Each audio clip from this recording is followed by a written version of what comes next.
Hey everybody, and welcome back to another episode of the MonkeyBoy Presents the DC Comics Superhero Collection by Eaglemoss, and today we have issue number 23, the Spectre. He's a very interesting character for those of you who aren't aware of him. He is a unique superhero in that he isn't really a superhero necessarily.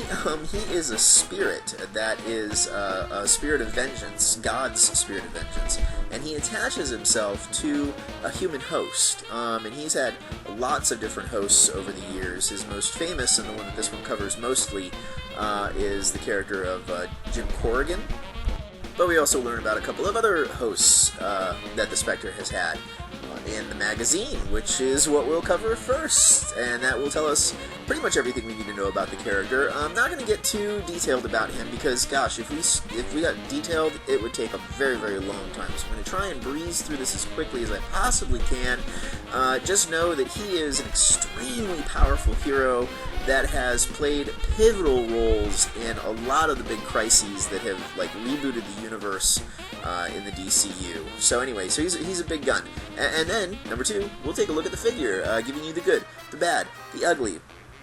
Another one that's sort of lackluster in my opinion, but we'll get to that in due course. So please, sit back, relax, enjoy the DC Comics Superhero Collection with issue number 23, The Spectre.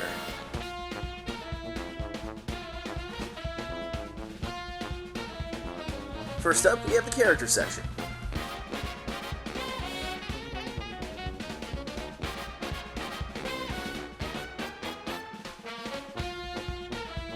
It's here that we learn that the being known as Spectre was once an angel who rebelled with Lucifer against heaven, but instead of being cast into hell, begged for forgiveness from the Archangel Michael and was actually transformed into a weapon for the wrath of God. We also learn that after the crucifixion and resurrection of Jesus Christ, the Spectre had to be bound to a mortal soul, and he found his first mortal soul in that of an Indian man named Karaka. The Spectre's had many different hosts over the years, but the most famous one in the DCU is that of Detective Jim Corrigan.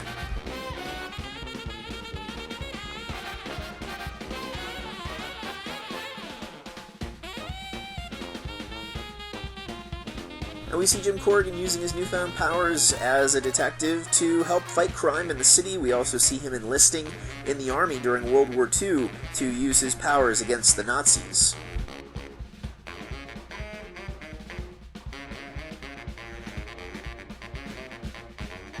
We also learn about two of the major events that the Spectre was a big part in, not the least of which was the Crisis on Infinite Earths, where he took on the evil being known as the Anti-Monitor.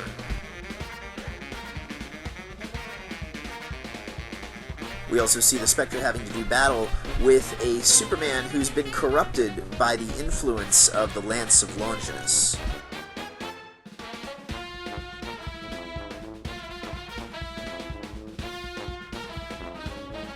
We also find Jim Corrigan moving on into the afterlife shortly after this battle with Superman. So, without a host, the Spectre sought out a new soul and found the recently deceased Hal Jordan.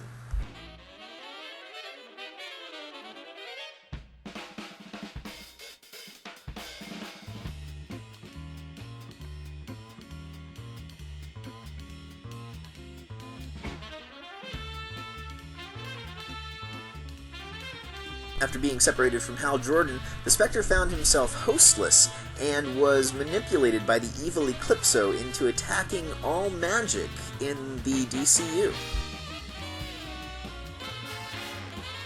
The Spectre was eventually stopped before he could do too much damage and found a new host with another police detective named Crispus Allen.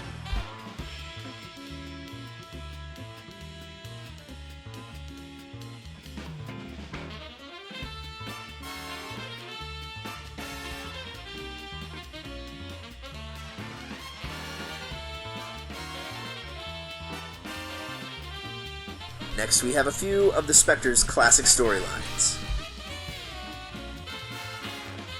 First up, we have Wrath of the Spectre.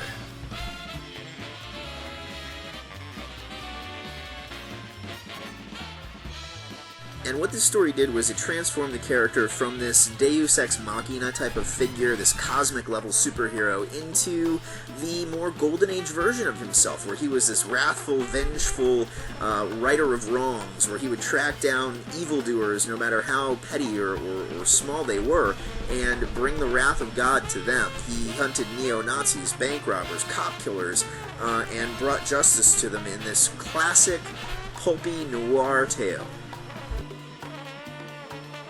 Next, we have Day of Vengeance.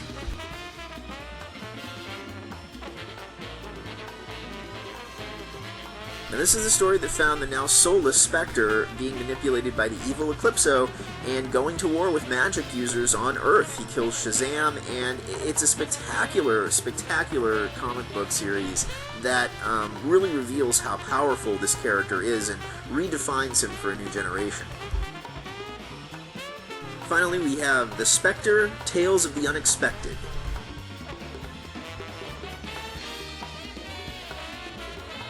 And this story introduces us to the new Spectre, basically. We meet his new host, Crispus Allen.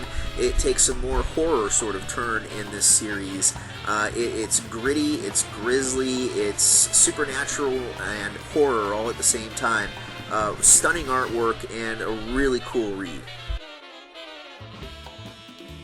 Next, we meet some of the Spectre's friends and foes, and on the first page, we have all three of the most current hosts for the Spectre. And the next couple pages feature some of the Spectre's supernatural friends and foes. Spectre's iconography section focuses mainly on him a little bit more and his powers. Not the man, but the spirit of vengeance itself. We learn that he was once known as Aztar, that he has connections in both heaven and in hell. We also learn more about his powers, such as the ability to kind of go without being seen. He can tower over skyscrapers. He also has the ability to regenerate himself should he be injured. And we also see some of the more gruesome ways that he delivers God's wrath against those that have wronged the innocent.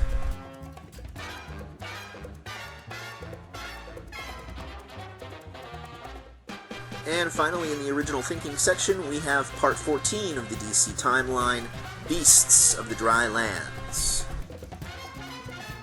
We learn that approximately 5,000 years ago, the civil war between the white and green Martians broke out on Mars. We also learn that in 2700 BC, the evil Vandal Savage took control of a secret organization known as the Illuminati. We also learn about more heroes traveling through time, like World War II hero Stripesy, who was flung back into ancient Egypt about 2600 BC, where he was forced to help build the pyramids until he was rescued by members of the JSA. And we're also introduced to the time-traveling team known as the Challengers of the Unknown. Lastly, we find the wizard Shazam was also living in Egypt around this period of time, and long before he had ever met Billy Batson and helped him become Captain Marvel, he chose another apprentice who became known as Teth Adam.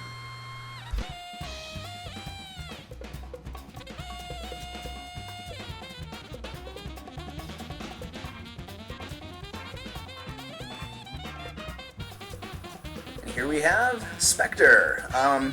So, interesting character, really fascinating origins and everything, really cool power set, and the figure itself is just okay, honestly. I dig that it's a very faithful representation of the character in probably his most famous look, the simple, green shorts and the gloves, and he's got the little small boots on and everything.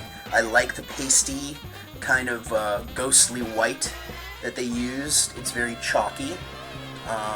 It almost looks like it could be sort of glowing under the right kind of light. I like the hood, very reminiscent of Raven's, but it's not the same sculpt. I checked, it's not. And I do like the way the cape is kind of billowing, and it's really full, really big. His hand that's extended is also really nice too. The details, all those fingers, individual fingers, it's really hard to do. And they're not too gnarly either, which is really nice. Something that I feel is kind of missing would be the ropes for the cape. they usually kind of drape down his chest. I thought that would have been a nice little detail. And I don't know, his face just feels a little too visible to me, and it's a little bit lopsided, you can see there, depending on the angle. There it looks okay, but like right there it looks a little weird, looks a little askew. Overall, it's nice. You know, the details on the muscles and the shading is really well done. But it's just, again, it's another really basic design for a character. Some better pictures here in just a second. Spectre stands atop the DC logo, and on the underside of his base is his name in multiple languages along with the serial number.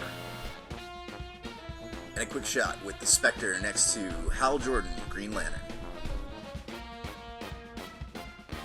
Now, the Spectre is without a doubt one of the most fascinating characters in the DCU, one of the most unique heroes. He goes from good to evil to misunderstood to one of the greatest Spectre storylines I think I've ever read was Kingdom Come, where he is just sort of an observer.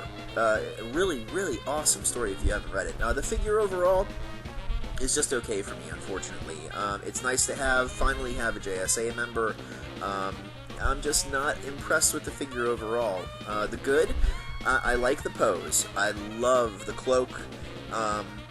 The color of his skin is nice. The green they used is also very nice. That's about all I can say as far as the good on this figure, unfortunately. The bad. The face is not so good. It depends on the angle that you have. Whether or not it looks cool, so you definitely want to pose this looking from a certain way, you know what I mean? The paint application is very lackluster. There are lots of smudges, lots of bleeding, very dirty edges, not very many clean edges. I would have preferred a different costume. I would have even preferred Crispus Allen, honestly. I would have loved the glowing green eyes and the goatee, or instead of painting his whole face, give me the shadow over his eyes. Paint it black or shade it with a gray or something, you know, make it look like his face is hidden. And glowing green eyes would have been a really nice touch on this one. Also, I swear I have seen a picture of this, maybe it was a prototype, where his hand is upturned, his outstretched hand is upturned, and he's holding a small planet Earth in the palm of his hand. That would have been a much, much more epic pose for this figure. The pose is okay as it is, but that would have been a much nicer pose, honestly.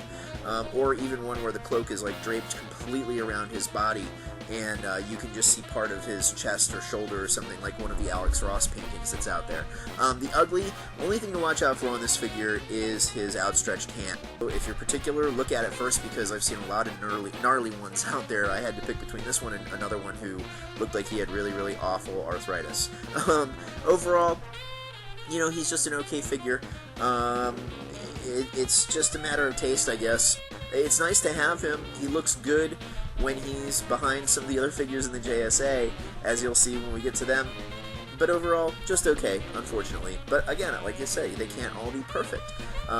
Anyway, thank you very much for tuning in. Hope you've enjoyed this episode of the DC Comics Superhero Collection. I, of course, am your host, the MonkeyBoy, aka Jay to his friends. Please stay tuned real quick after this for a glimpse at the next figure in the line. Another one that I don't think anyone sees coming. I sure didn't. Another one that most people probably know nothing about, so I'm excited. He's an interesting character, and he's really cool visually. You'll see. Stay tuned.